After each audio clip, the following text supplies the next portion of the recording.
국민 라디오. 안녕하세요, 김호준입니다.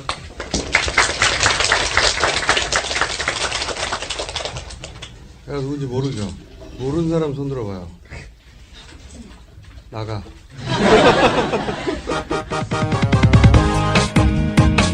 딴지 총수 김어준. 기술과 정보의 산물인 인터넷에 풍자와 해악의 토대를 깔아놓은 프론티어. 그의 46년 일생을 돌아본다.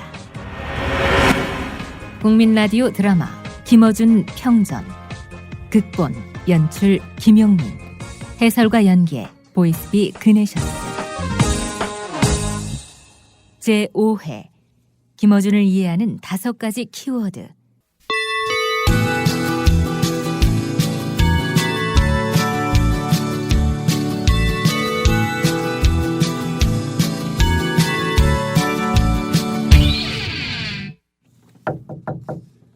예, 누구세요? 저기 사장님 어디 계신가? 저 택배인데요. 사장님 안 계세요? 그 말이야, 옆 부동산 사무소에서 나왔는데 사장님 언제 들어오시나? 이때마다 했던 김어준의 말. 제가 사장인데요. 그날부터 나는 수염을 기르기 시작했다. 나는 10여 평 규모의 월세 없는 오피스텔에 사무실을 냈다. 상호는 모든 지구촌을 네트워크로 연결한다는 의미의 플래넷이었다. 486 컴퓨터 한 대와 여직원 한 명으로 시작한 이 사업. 배낭여행이라는 개념이 생소했고 어쨌거나 해외여행으로 알려지면서 기업들이 난색을 표했다. 그러나 태평양권을 수주하면서 대박을 쳤다. 직원은 무려 20명으로 늘어났다. 그러나 예기치 않은 쓰나미가 들이닥쳤다. 그것은 바로 IMF.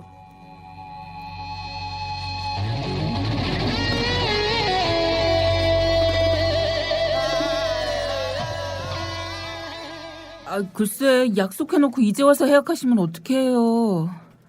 하여간 알겠습니다. 거기도 해약했냐? 일주일 앞두고? 네. 야, 이 씨발 좆됐다. 어떡해요. 현지에 쏟은 돈을 회수도 못하고. 여행업의 특성상 발생한 수익은 다음 사업의 종잣돈이 된다. 게다가 워낙 작은 업체다 보니 성금 투자만 가능하며 해약됐을 때 손해는 고스란히 업체가 져야 한다. IMF가 터지면서 긴축 재정에 들어간 업체들은 김어준의 회사와의 예약을 모두 취소한다. 수주에 바쁘다 보니 해약금 따위는 없었던 김어준. 결국 회사 문을 닫게 된다. 김 사장님, 재기하셔서 돌아오십시오. 예, 경비 아저씨. 감사했어요. 사무실 쓰레기 치울 만큼 치웠는데 어디서 어떻게 튀어나올지 모르겠네. 하여간 또 돌아올게요. 네, 들어가십시오.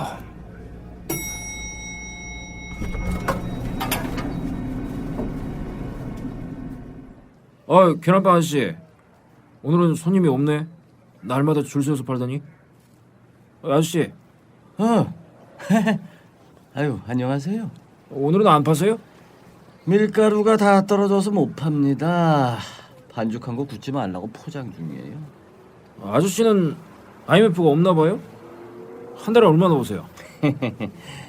그걸 알면 뭐하게요. 거기 계란빵 하나 있네요. 줘봐요. 어우, 씨발 존나게 맛있는데요? 이거 맛있으면 맛있다고 하면 되지. 그 씨발은 뭐고 또 존나게는 뭐야. 아이 참. 내가 창가에서 얼추 셈을 해봤죠. 계산해보니까 시간당 200개 파시는 것 같더라고. 그러면 하루 한 2,000개. 개당 100원이니까 하루 20만 원.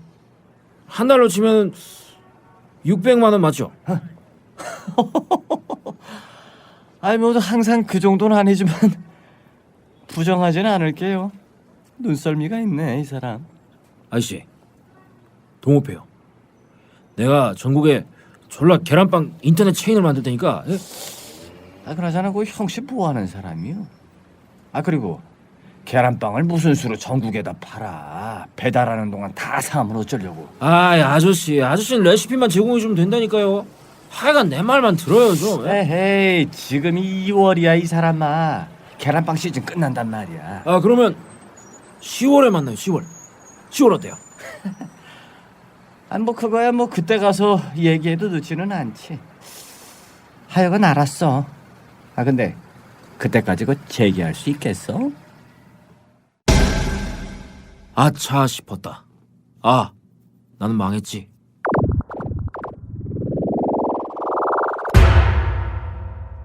여튼 그 계란빵은 졸라 맛있었다.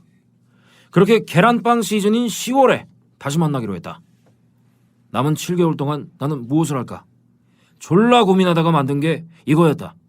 바로 딴지일보.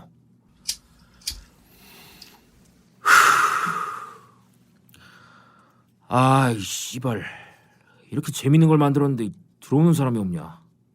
꼬박 10회. 아 이거 나 혼자 들어온 거지 이거. 안 되겠다. 댓글 달아야지. 와 씨발 졸라 재밌네요. 이런 인터넷 신문 처음이에요. 또 써야겠다. 와 좆도 웃겨요. 이런 신문 언제 나왔어요?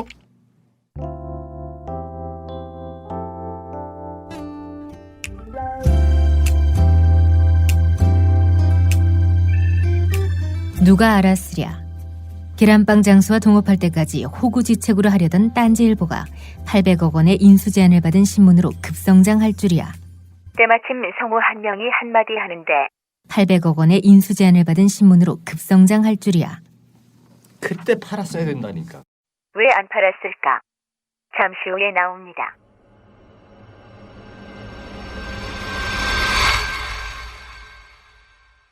본지는 B급 오락영화 수준을 지향하는 초절정 하이 코미디 시니컬 패러디 황색 사이비 사이버 루머 저널이다.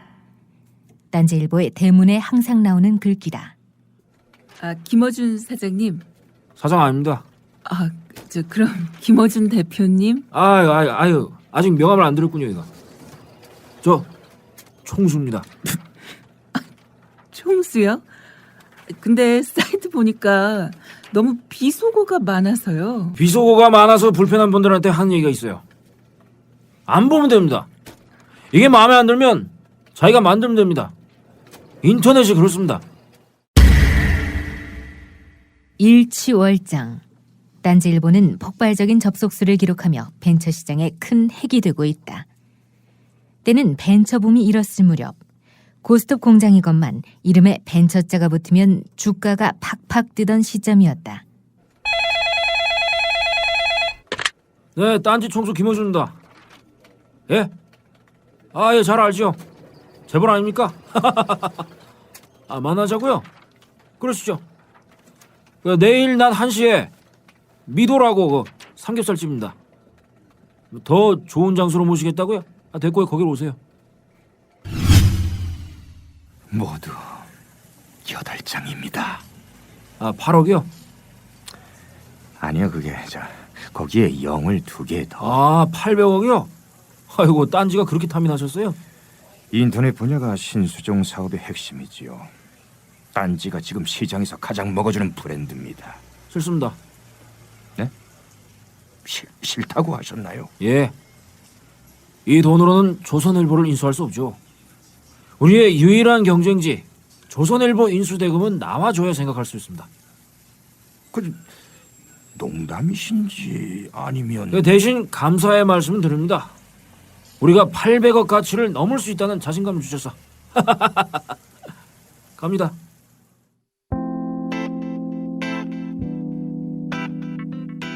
하루 평균 5만에서 6만 명의 네티즌들 접속.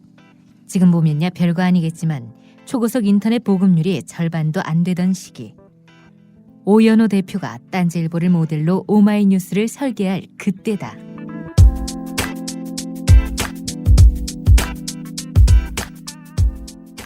총수님. 이 사람은 딴지일보 편집장 김용석, 필명 너불이다. 월급날입니다. 우리 직원 수가 몇 명이냐? 50명입니다. 7명에서 언제 그렇게 불어났냐? 글쎄 말이에요. 뭐 잔고는 넉넉하니까. 여보세요? 한나라당 총재 비서실이라고요? 예. 이회창 총재님 인터뷰 일정 잡혔다고요. 아이고 감사합니다. 당시만 해도 차기 권력으로 꼽히던 이회창 씨와도 인터뷰를 가진 딴지일보. 그 위력은 파죽지세였다.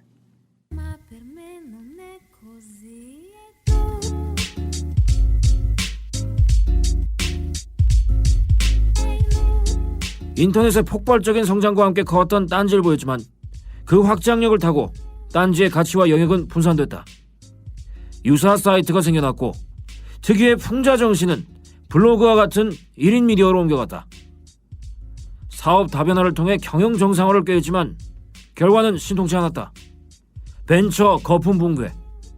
때는 노무현 시대와 맞물렸다.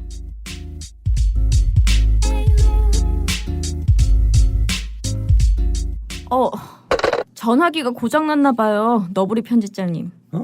뭐? 전화기가?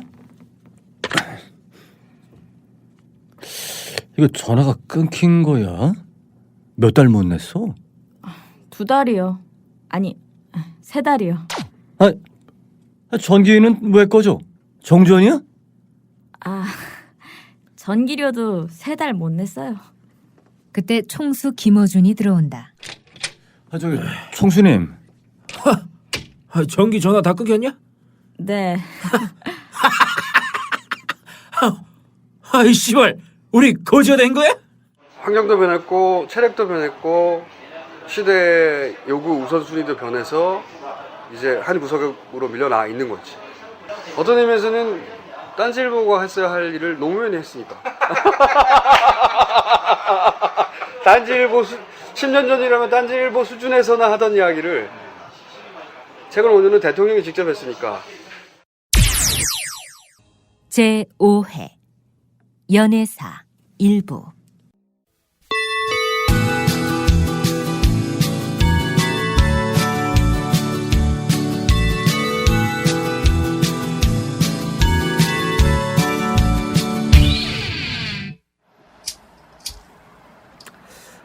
청수 오빠, 왜?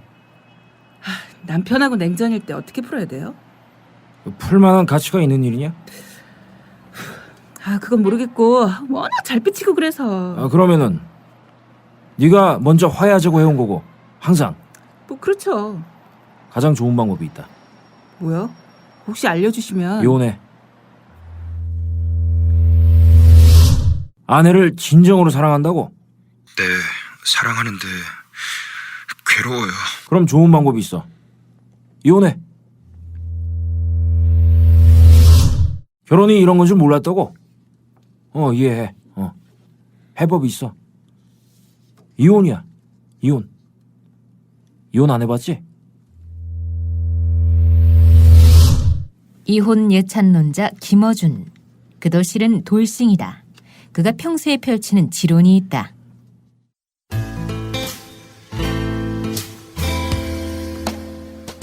남자들이 왜 이혼을 못하는 줄 알아? 아내 때문이 아니야. 아내만 봐서는 당장이라도 도장 찍고 싶지. 문제는 처갓집 식구들이야. 그분들 생각만 하면 못할 짓 하는 거거든. 내가 이혼함으로써 그 착하디 착한 처갓집 식구들에게 상처를 준다. 그러고 싶은 마음이 없는 거야. 그런데 이게 다 착각이라는 거야. 이혼 도장 찍잖아. 그 순간 그 착한 처갓집 식구들은 웃는 낯으로 뒤로 돌아 한다고. 근데 말이야, 혹시 내 경우가 그랬다고 생각하지 마.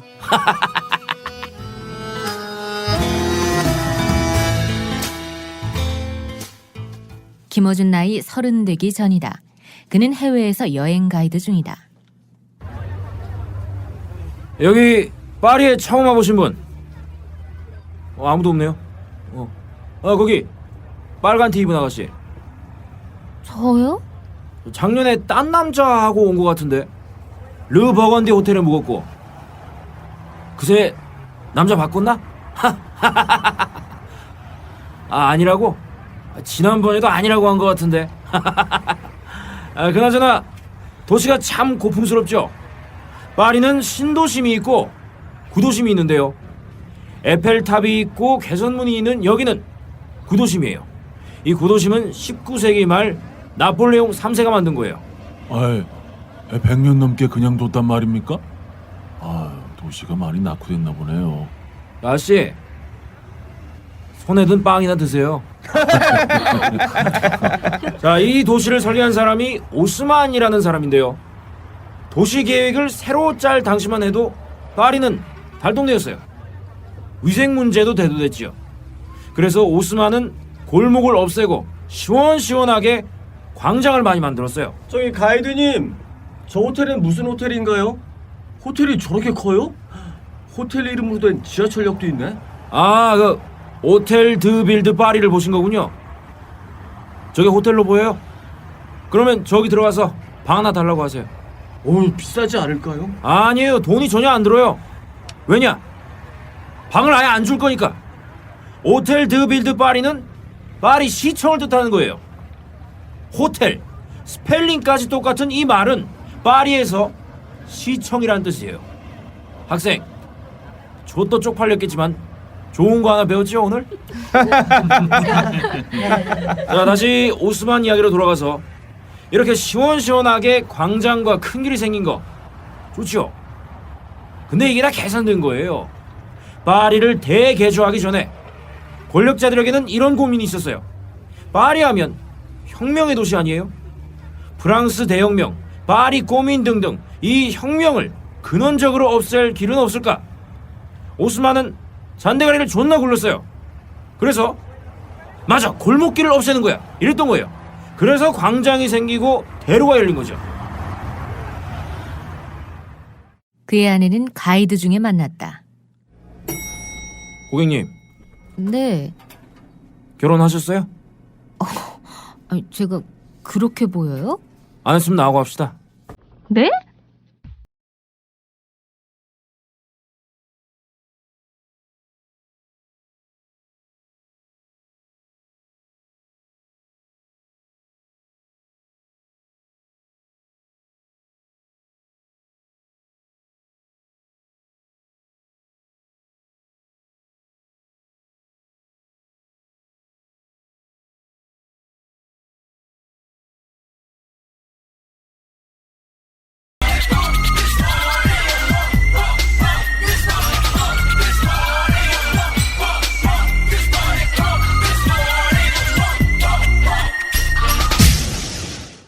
김어준은 한눈에 확 들어온 여성이었다고 한다. 김어준 주변인들의 증언을 종합해보면 그녀는 샤기컷의 내추럴한 퍼머 그리고 슬리브리스한 외양을 가졌을 가능성이 높다. 그게 바로 김어준이 선호하는 스타일이었다. 엄마, 나 결혼해요. 언제? 상대가 누군지 궁금하지도 않아요? 아이, 안들. 그래서 반대한들 무슨 소용이냐? 다 자기 분량만큼 상대를 갖는 거지. 안 그래? 엄마, 근데 안 멋있어요. 멋있으라고 하시는 말씀 같은데. 이게 엄마를 능멸해? 이거 다음 달에 하려고요. 가이드 하다가 만났는데 나도 모르게 결혼해버리자고 해버렸네. 다음 달이라. 그러면 대전에 있는 일가 친척들한테 연락을 해야겠구나. 그 버스 대절도 해야 되겠고. 결혼식장은 터미널 근처 예식장으로 하자. 아니요. 엄마 그건 아니야. 그 찍어내기 바쁜 예식장 결혼 나 안 해요. 그럼 어디서 하게? 여기는 괌. 현지인과 대화를 나눈다. 저기 여기 배 하루 빌리는데 얼마예요? 배요? 뭐하게요? 선상 결혼식, 그러니까 배에서 결혼하려고요. 한 5천만 원 정도 나가겠네요. 씨발 5천만 원씩이나? 결혼식인데 크루즈배에서 해야 하지 않겠어요? 크루즈배 말고요. 저 한국에서 왔는데요. 가족끼리 모여서 단촐하게 할 거예요. 그럼 10만 원. 10만 원이요? 1000만 원도 100만 원도 아니고 뭐 10만 어떤 배인데요? 나룻배 어때요? 그런데 그 두 개 말고는 없어요.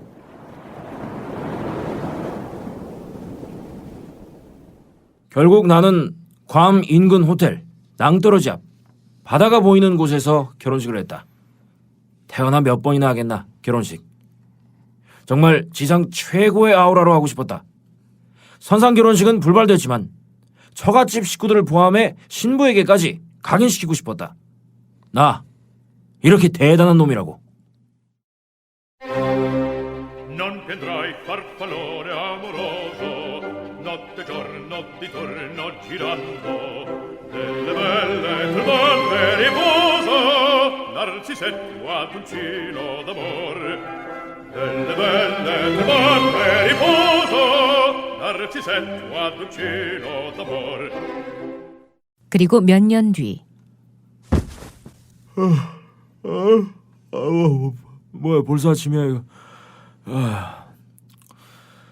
3월에 아프리카가 가보고 싶다.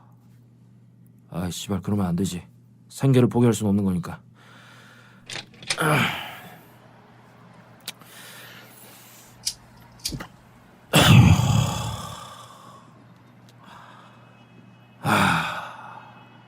이런 건가?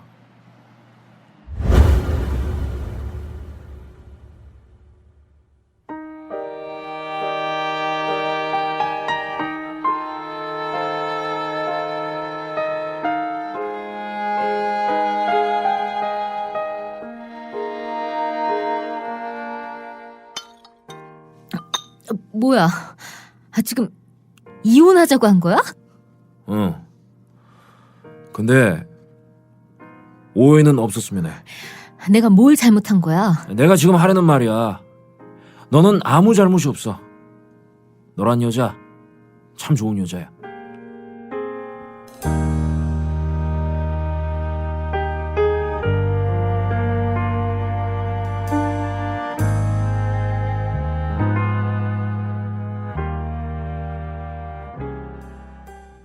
이혼을 고민하는 여성이 훗날 김어준에게 조언을 구했다. 김어준의 답. 뭐 되게 심각한 뭐 외도라든지 그런 거를 막 생각하잖아요. 근데 네. 저 같은 경우에 그런 건 아니고 그냥 서로 잘 맞지 않는 거고. 그래서 거기 다 대부분 네. 성격차라고 써요. 그래서 저는 그냥 내가 너무 노력이 부족한 게 아닌가 뭐 이런 생각. 아니에요. 그런 분들 많아요. 자기 잘못한 게 아닐까. 특히 여자분들 중에. 남자는 그런 생각 잘 안 하거든요. 내가 혹시 다른 사람도 다 이 정도 사는데 노력이 부족한 사람이어서 내가 나쁜 년이어서 혹시 이러는 거 아닐까. 내가 더 노력하면 되지 않을까. 아닙니다. 그냥 안 맞는 거 금방 알아요. 서로. 그러니까 금방 안 거예요. 본인이 모범생으로 살았고 이렇게 살아야 되는 줄 알았음에도 불구하고 1년 만에 알았으면 안 맞는 거예요. 그리고 성격차는 엄청나게 무서운 겁니다. 이 세상을 상대하는 방식이 다른 겁니다. 이거는 서로한테 가르칠 수도 없고요. 고칠 수도 없는 거예요. 그런 작은 것부터 성격차예요. 이거 얼마나 무서운 거예요. 가르칠 수도 없고. 포기하고 살거나 맞는 사람도 있을 수 있잖아. 근데 왜 포기하고 살아야 돼? 그럴 이유가 없지. 그러니까 당신이 이 남자의 미운 점들을 보듬고 덮어주며 살기 위해 태어난 인간이 아니라고. 당신이 뭐 부처야? 응? 마더 테레사도 아니고. 그럴 이유가 뭐가 있어요? 그 남자를 왜 그렇게 해줘야 돼? 그러니까 이혼해도 돼요. 그런 생각을 하지 말라는 거지. 내가 뭘 잘못해가지고 특별히 하자가 있어가지고. 하자는 있겠지. 응? 하지만 모든 사람이 다 하자가 있는 거야. 그 하자가 있는 채로 잘 맞는 사람도 있어. 응? 그런 사람 찾으면 되지. 해놓고 보니까 명강이네.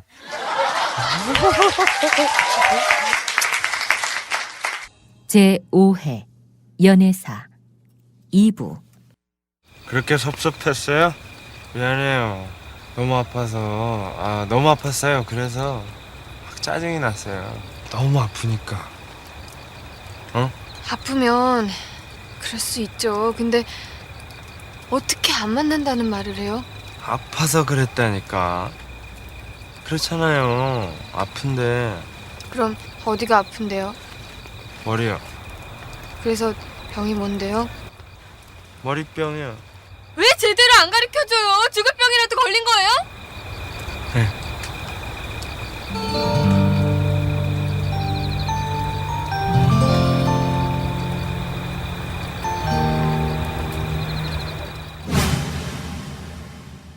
근데 그 남자가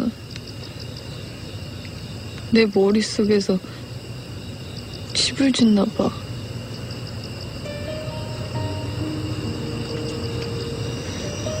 쿨한데 쿵쾅거려. 내 머릿속 집에서 살 건가 봐. 그래서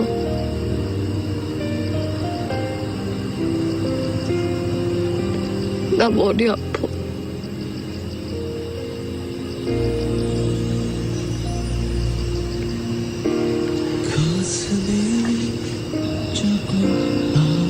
중아야,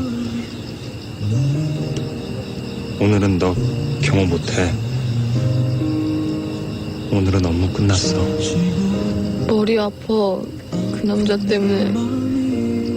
그럴 이유가 없는 남잔데 머리 아파.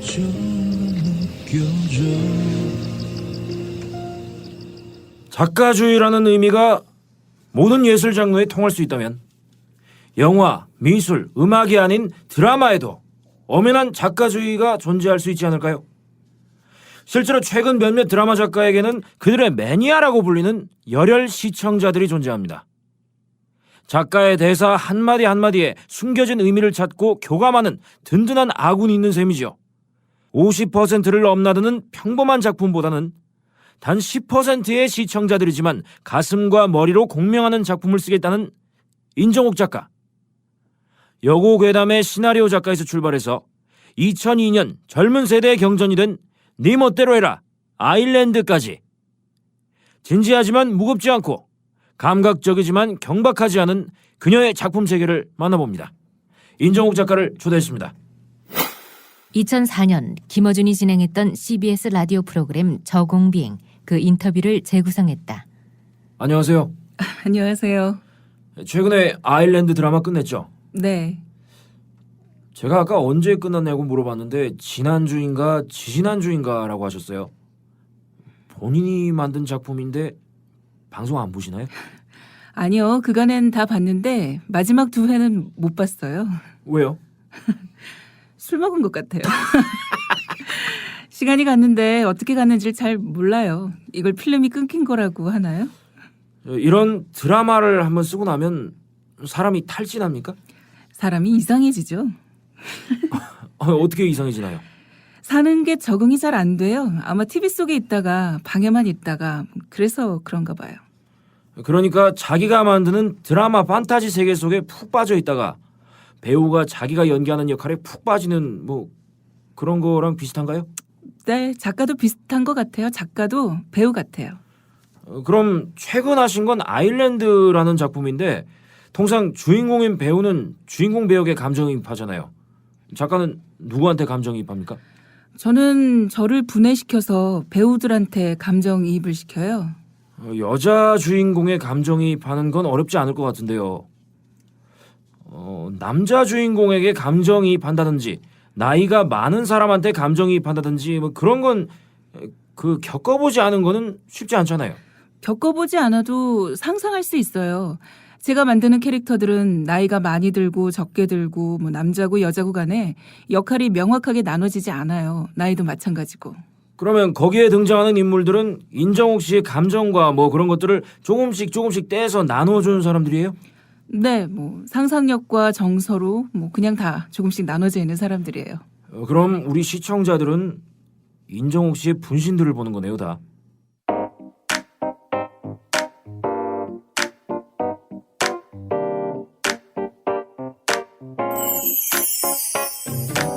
김어준의 인터뷰 중에 이렇게 웃음기 없는 경우가 또 있을까? 인정옥 씨의 드라마는 특이하다고들 말합니다. 그래서 마니아가 존재한다고 하더군요. 대사를 딱 접하고 저건 어떤 뜻으로 한 말일 거야 이렇게 해석하는 마니아 말입니다. 그거 어떻게 생각하세요? 왜 그런 거라고 생각하시는지? 그게 아마 방송에서는 언어를 함축적으로 쓰는 경우가 드물 거예요. 저는 근데 대사들을 별로 신경 쓰지는 않는데 쓸데없는 대사는 다 제거를 해요. 그러다 보니까 쓸데없는 대사를 다 제거하다 보니까 잘 연결이 안 되는 부분은 해석을 마음대로 하시는 것 같아요. 나는 이런 뜻으로 썼지만 사람들이 다른 뜻으로 받아들이는 것에 개의치 않는다는 거군요. 근데 원래 드라마 작가들은 자기가 의도한 것을 시청자들이 고스란히 받아들이기를 원한다면서요. 저는 그렇게 안 오네요. 더 이상 인터뷰할 게 없습니다. 마치겠습니다.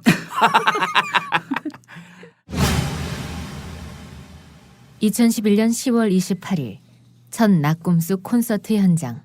그저께 아이돌로 등극한 비하를 잠깐 말씀드리면 그날 아침 저희가 이제 고발을 당해서 변호사들하고 작전 회의를 하고 있었어요. 작전 회의를 하고 있었는데 갑자기 전화가 쇄도했습니다. 그리고 평소 저한테 전혀 전화를 하지 않던 무슨 스타 어쩌고 저쩌고 하는 매체들. 그래서 그 중에 전화를 하나 받았는데 제가 전화를 받자마자 다짜고짜 임종옥 씨와 몇 년간 사귀셨죠? 그래서 제가 이 새끼들이 미쳤나? 그래서 제가 딱 한마디만 했어요. 그건 당신이 상관할 바가 아니지, 씨발. 그리고 전화를 끊었는데 나중에 기사 제목을 보니까 김어준 열애 인정. 저한테 이거 네가 해라. 예. 자, 김총수님 여친 보여주세요.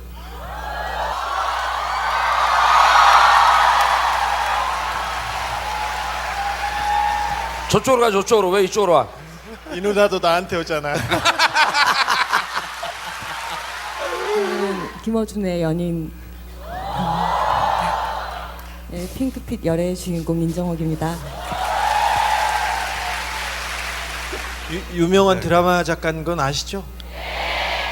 잠깐 얘기를 하자면 집에서도 김어준이 늘 뇌에서 95%는 각하의 걱정을 하고 5%는 정봉주 의원이 걱정을 합니다.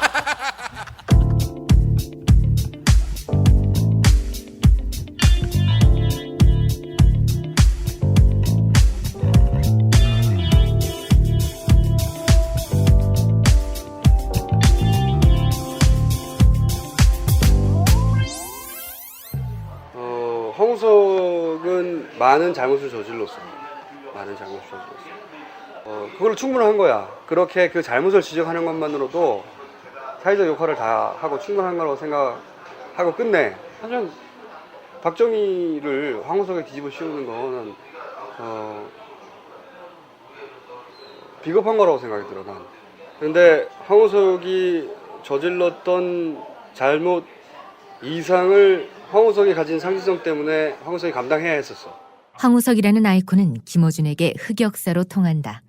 부인할 수 없다. 김어준이 이랬거든. 그건 그냥 내가 졸라 욕을 먹고 갈게.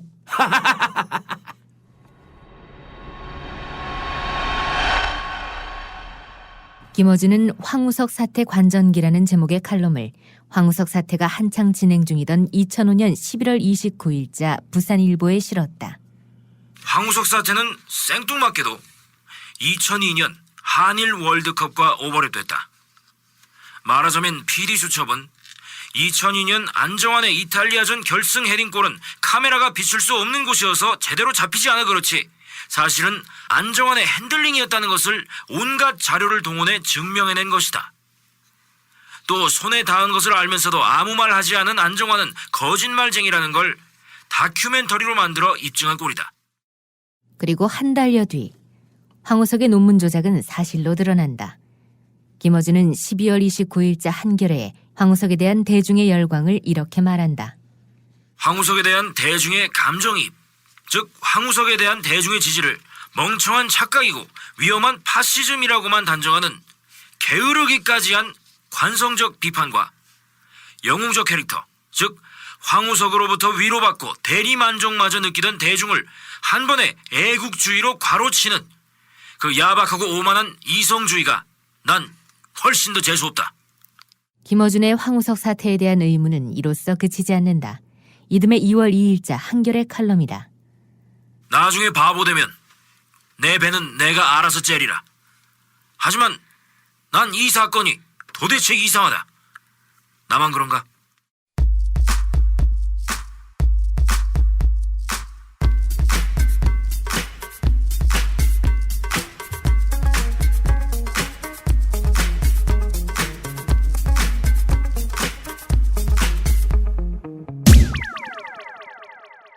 제6회 애국심.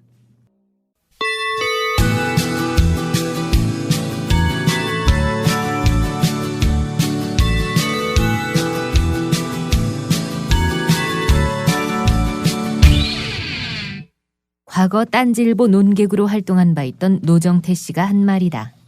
박지성에게 두 개의 심장이 있듯이 우리는 김어준에게 두 개의 자아 캐릭터가 있다고 말해볼 수 있을 것이다.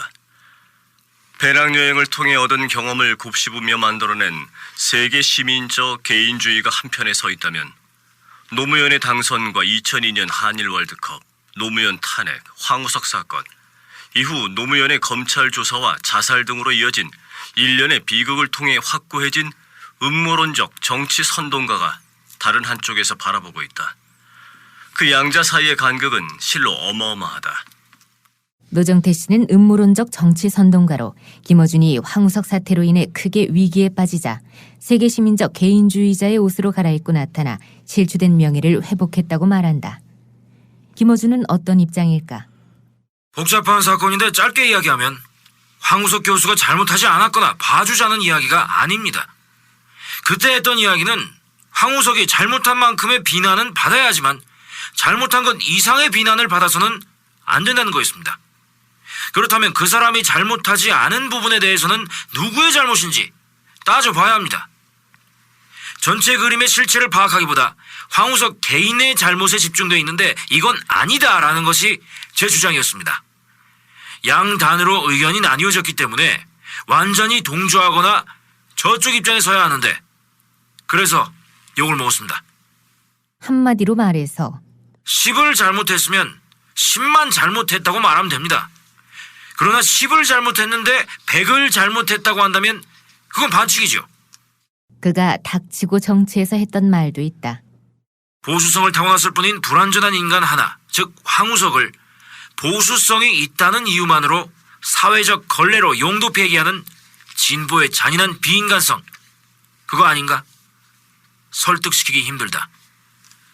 누군가는 이 발언을 두고 논리적 비판에 감성으로 대꾸하는 식이라고 반박한다. 최종 평가는 여러분의 몫이다.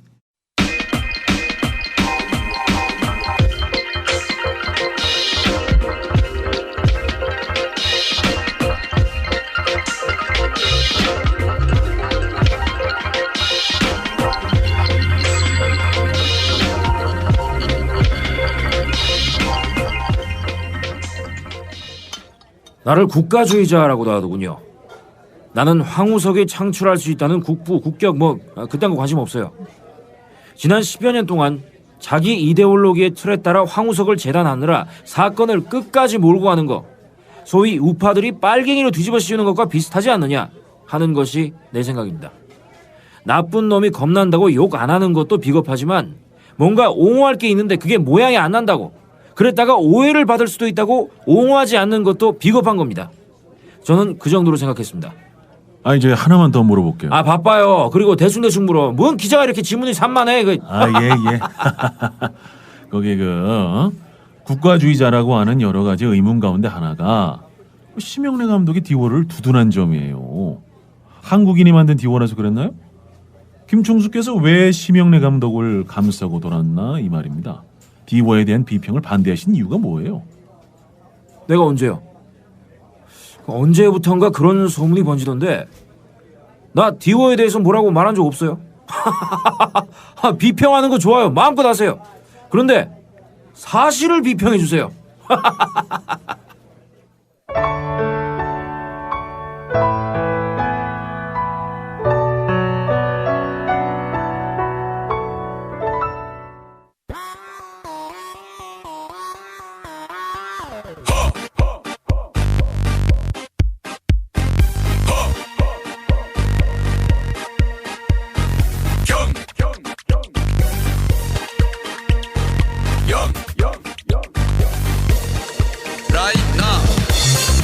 김어준의 딴지일보가 띄운 희대의 스타가 있었다.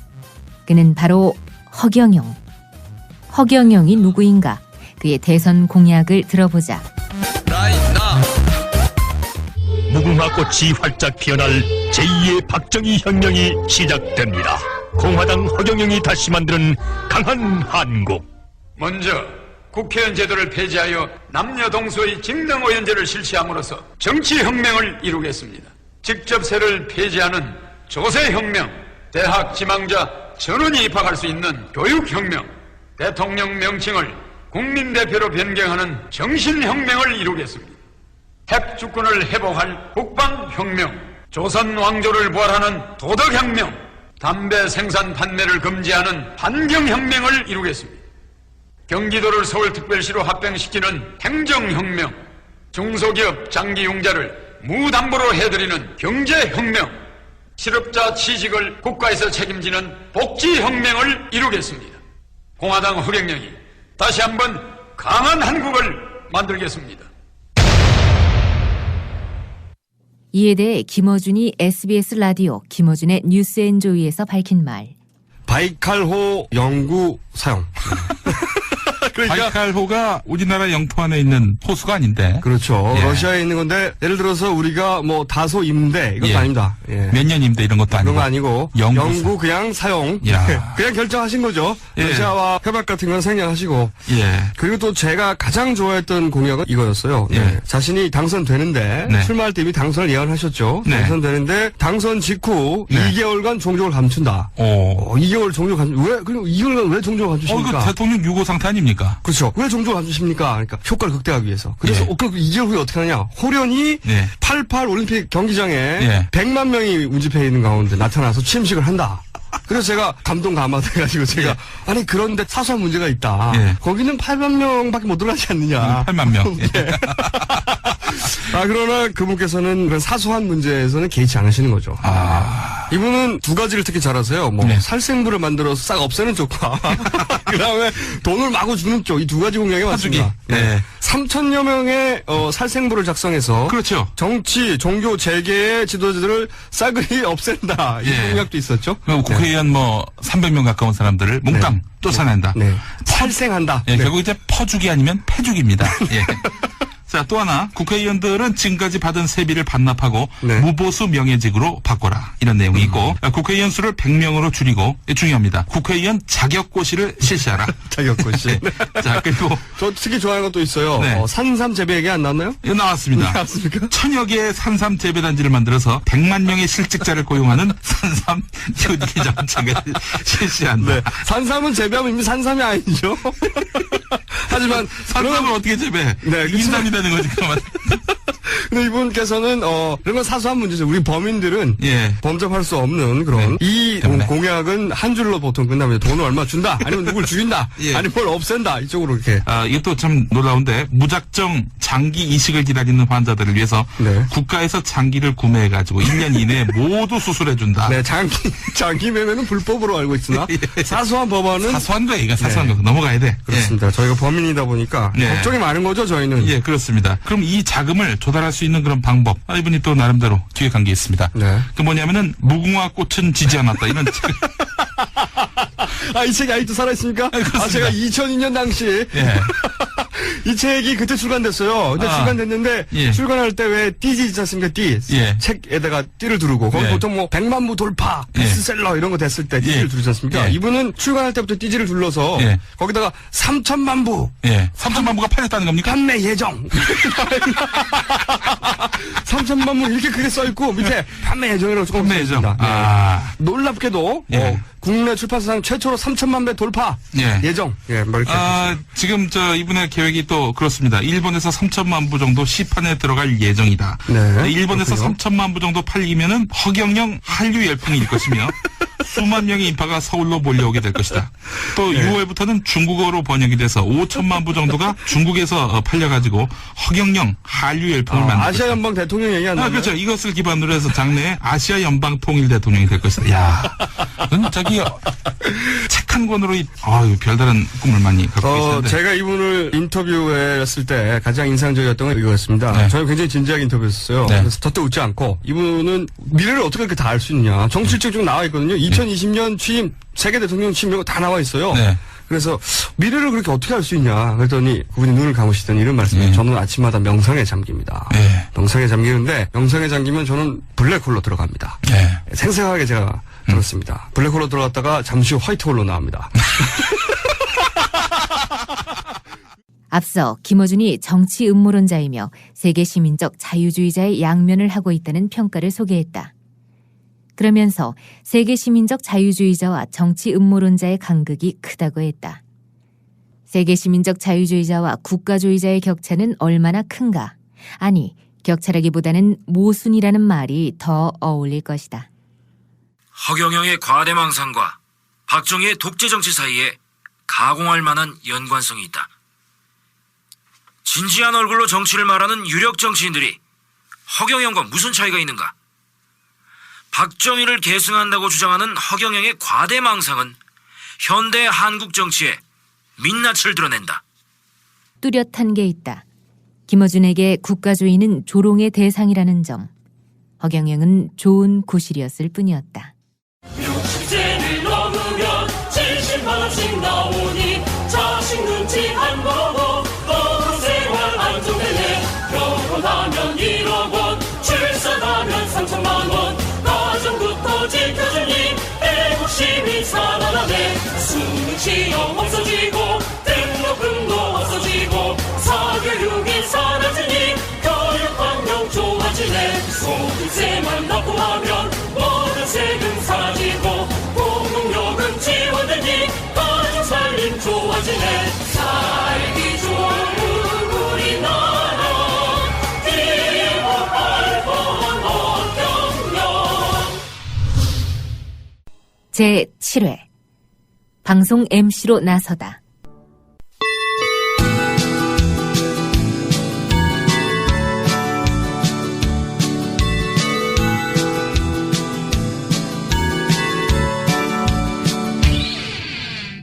윤병대 현 CBS 대구 본부장이 CBS 노조 게시판에 남긴 글. 요즘 주가를 올리고 있는 낙곰수에 대해 한마디 하려고 합니다.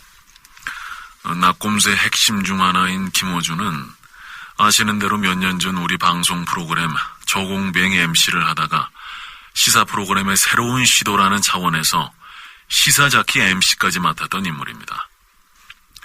제가 편성국장 당시 그의 재기발랄함을 보고 이거 한번 위험을 무릅쓰고 시도해보자라는 판단에서 파격적으로 시사 프로그램의 MC를 맡겼지만 그 시도는 이내 실패로 끝났고 결국 제 손으로 김어준을 잘랐습니다. 여러 가지 이유가 있었지만 한마디로 김어준은 불성실했습니다. 방송 임박해서 사무실에 나와 큐시트 제대로 보지도 않고 생방송에 임했고 몇 번의 진심을 담은 경고가 있었음에도 불구하고 별로 개선될 기미가 보이지 않아 마침내 결별 통보를 했습니다. 적지 않은 기간 동안 그를 지켜보면서 내린 판단은 무책임한 지식인의 진정성 없는 세상에 대한 저항, 그 정도인 것으로 기억합니다.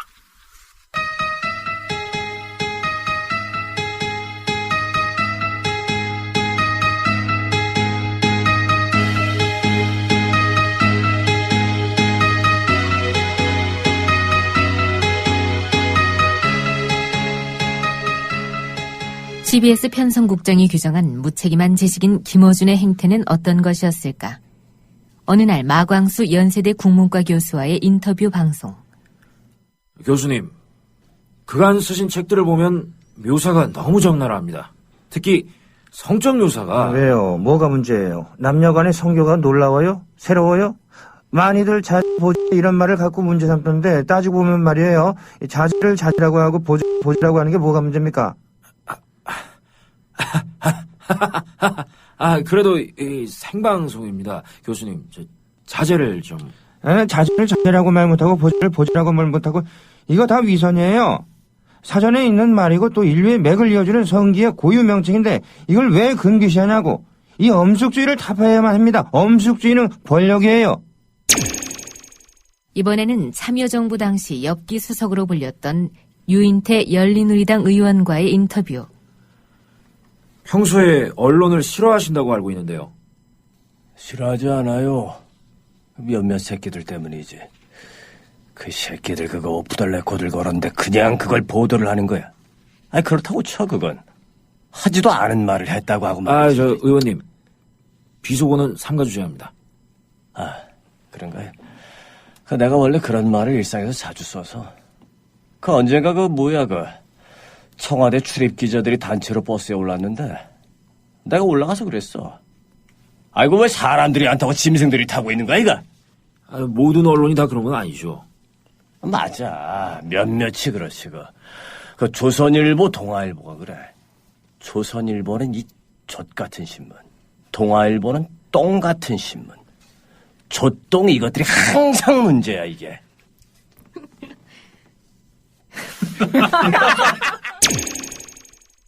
그로부터 며칠 뒤 담당 PD 정혜윤은 정장 차림으로 방송위원회에 들러서 심판 아닌 심판을 받았다.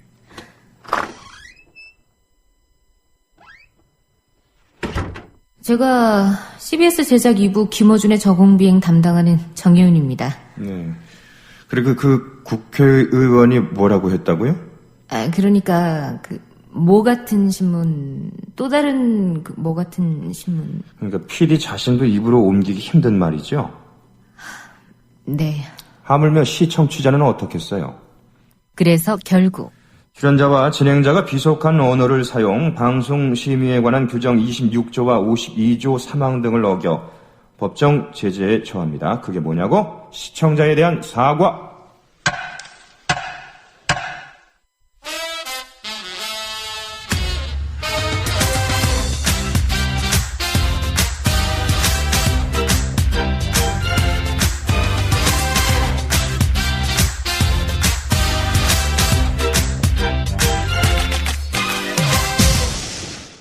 정희은 PD에게 수시로 정장을 입게 했던 김어준의 저공비행.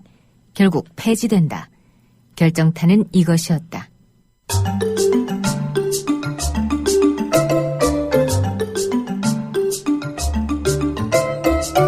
네, 힐링 소사이어티 시간입니다.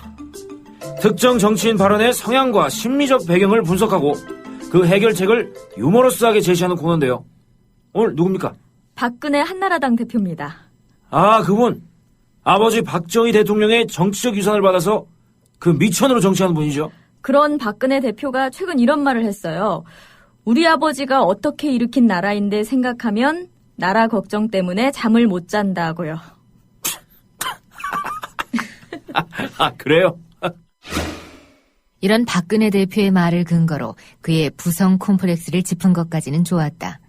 모성성 강한 정치인, 우아하고 가장 여성성 강한 정치인이라고 분석한 것까지도 괜찮았다. 평소와 달리 김어준 입장에서는 꽤 균형감 있는 멘트였다. 안심하던 찰나 불운이 급습했다. 제가 해법을 제시하겠습니다. 그렇게 나라 걱정 때문에 잠을 못 이루면 농촌 종각한테 시집가세요. 그런 작은 애국부터 실천하시면 박수 받으실 겁니다. 정희은 PD, 사석에서 누군가에게 이렇게 말한다. 김어준은 우리가 일상생활에서 할 수 있는 수준의 농담은 방송에도 상관없다는 생각을 가지고 있었어요. 그런데 그 생각에 대한 답변은 연이어 날아드는 경고장이었어요. 결국 우리 사회가 공인에 대해서 어느 정도 유머를 할 수 있는가 하는 시금석이 됐는데요. 유머는 불가능하다라는 답변만 날아온 셈이죠. 그렇게 경고가 누적된 이 프로그램은 폐지되고 말아요. 젠장을. 김어준은 훗날 이런 인터뷰를 한다. 라디오 시사 프로그램에 더 이상 새로운 청취자층이 형성되질 않고 있어요. 당연히 이 프로그램을 듣지 않으면 나만 뒤처지지 않을까 하는 공포심도 더 이상 없고요. 따라서 시사 프로그램 제작진은 관성을 벗어나서 사고가 자유로워져야 할 필요가 있는 거죠. 우선순위를 재배치할 수 있어야 한다는 거예요. 그가 말하는 시사 프로그램론. 계속 이어본다. 시사가 별건가? 세상 만사 일어나는 일들에 대한 이야기인거려. 지가 얼마나 심각하고 엄숙하냐가 아니라 잘 전달되느냐 아니냐가 중요한 거 아니냐고요. 잘 전달되려면 코미디도 할 수 있어요. 기법만 수만 가지예요. 그런데 오로지 책상 앞에 앉아서 엄숙하고 심각한 걸로 진지와 진정성을 확인받으려 하고 보여주려고 하는 거, 그런 거. 그게 정통입니까? 김어준은 그 길을 가려고 했다. 당신이 성적 매력을 느끼는 연예인은 누구인가? 모나리자는 왜 명화인가? 우리 것이 좋은 것이야라는 명제에 대해서 어떻게 생각하는가? 답방한 김정일 국방위원장과 귓속말을 할 기회가 주어지면 어떤 말을 하겠는가? 지금 입고 있는 속옷은 삼각인가 사각인가? 이런 질문이 생방송 중에 연발됐다. 그리고 이런 낙인을 받는다. 다시 김어준을 자른 윤병대 CBS 본부장의 말.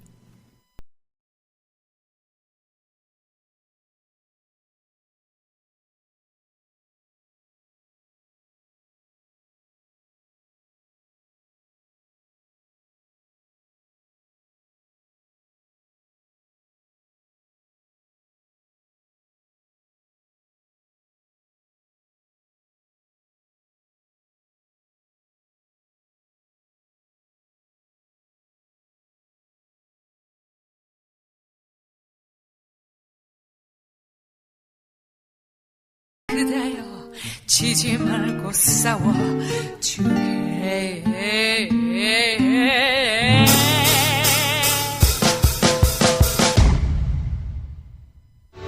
안녕하세요. 뉴스연조의 김어준입니다. 김어준은 1년 뒤 SBS 라디오에서 저녁 시사 프로그램을 진행한다. 꼭 1년 뒤 그는 또 잘린다. 방송에 문제가 있었던 것은 아니었다. 아, 씨발, 도대체 왜 자르는 거야? 모르세요. 이명박 후보 지지율에 2등 후보가 추격할 수 없을 만큼 뒤처졌을 때부터 김어준 씨는 교체설이 나돌았어요. 아이, 씨발, 딴 방송은 비가 오면 우산을 펴는데, SBS는 비가 온다는 일기예보 나올 때부터 우산 펴는구만.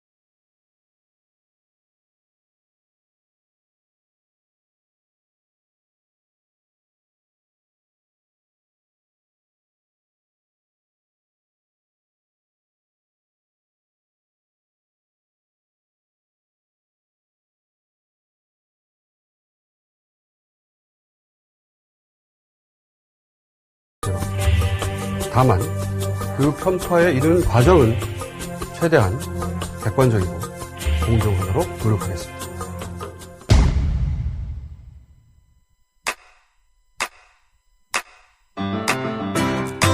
국민 라디오 지지하는 4가지 방법 아시나요?